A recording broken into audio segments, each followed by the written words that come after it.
Some people travel across the globe collecting artifacts and sacred objects, but Lane Carlson collects medicine stories. Take a look at one man's journey across the world, where he asks the question, what's your medicine? I think everyone has the right to well-being, to integrate mind, body, and soul into harmony.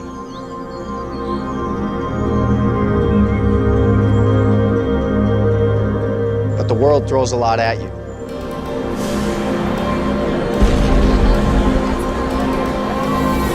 My name is Lane Carlson. I grew up in Minnesota, and I watched my family and friends get overprescribed medication to cling to their greatest resource, their health. As a kid, I was diagnosed with depression, and I knew that pills were not going to be my way to healing. So when I got out and I discovered the world, I saw that there is other ways to heal. So I decided to devote my life traveling the world, discovering healing hands, miraculous plants, and sometimes bizarre practices that are making people's lives better. Trust yourself. Open your heart. Reduce your ego. I'm meeting all different types of healers, different practitioners. Letting go. The premise behind the show is to discover who these people are and what their medicine is. My medicine is shamanic healing. And my medicine is the Wim Hof method. My medicine is hunger. Sound is my medicine.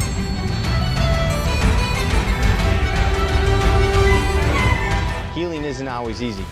Ayahuasca, physical sensations in the body range from ecstatic, erotic, to painful. But I'll stop at nothing to bring that knowledge home. People need to get rid of stress. They need to shift this whole focus of materialism and keeping up with the Joneses. Discover their hearts, what's happening in their hearts. Join me on my healing journey. What's your medicine? Wow. Passion. I love this. That's medicine in and of itself. Yeah, absolutely. Welcome, Lane. Welcome to the Healing Matrix. Thanks for having me on. You. Of all things, how did you get focused on medicine stories? You know, this all started from a young age. My personal experience with some trauma. Diagnosed with depression as a kid, as you saw, and this was at 13, 14 years old, where I was being prescribed medications for depression, and I realized even at a young age, I remember going to my mom like, do I have to take these things for the rest of my life? And she's like, no, like, you're gonna get better. And I was like, oh, what do I gotta do? Like, it's just a curious kid. What do I need to do?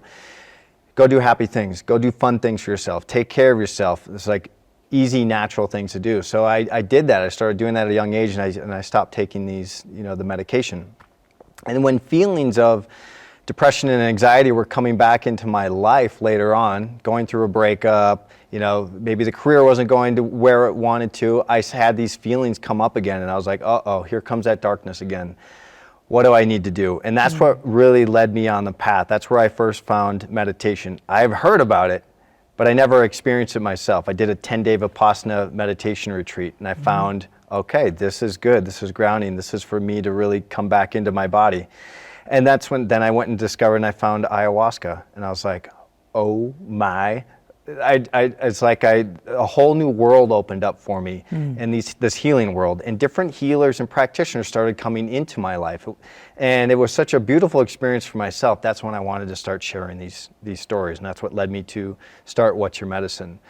So really it was just my own curiosity to help heal myself, and then finding such great benefits within it all that I wanted to start sharing these types of stories. So before we dive into that, and I can't wait to do that, let's just go back for a moment. And where do you suppose this depression sensation was coming from? Such an early age. What might have been going on for you? I was asking myself a lot of those questions, especially at 13, 14 years old. I'm like, why me? Nothing that I could put my finger on was, there wasn't any big event in my life that happened at that point. There was no loss. It was really interesting to me. So I did spiritual psych. I did my master's course in spiritual psychology, and we did this thing called the geniogram, which basically maps out your family history. So think of a family tree, but with trauma. We're understanding where anxiety, depression, where alcoholism, where different cancers are coming in. And I mapped all of this, just interviewing different relatives in my family, and understanding where this energy is coming from.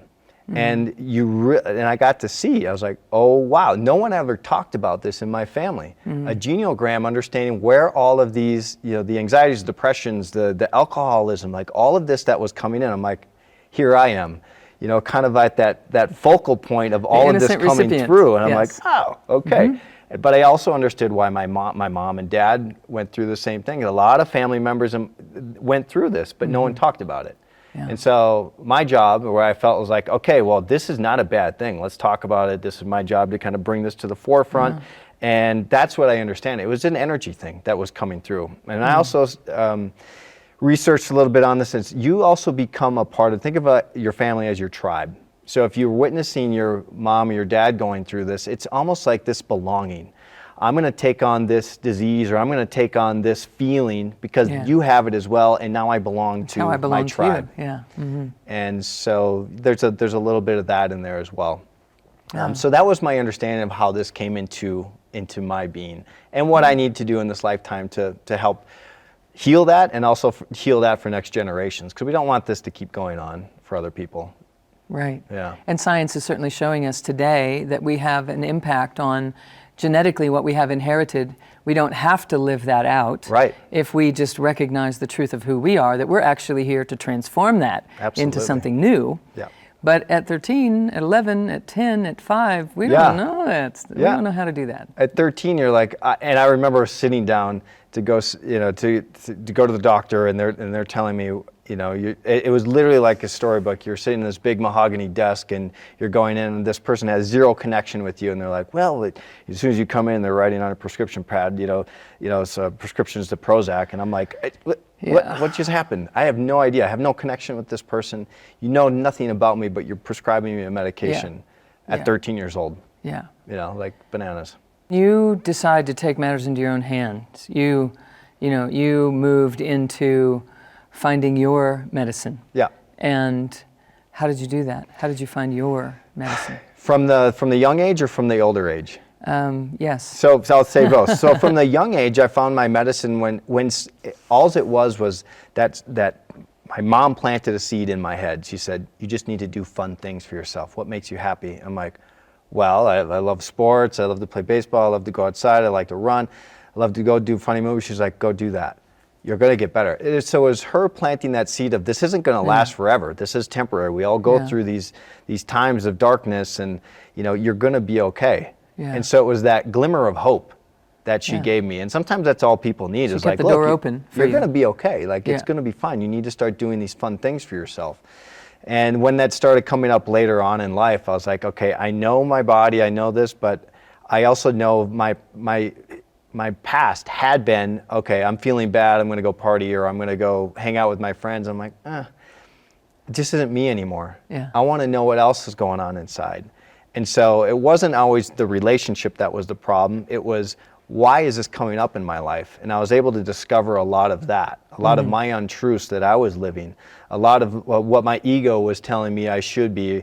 And it was nice to be able to peel back that layer and kind of see the truth of who I am and how I need to stand forward in this life.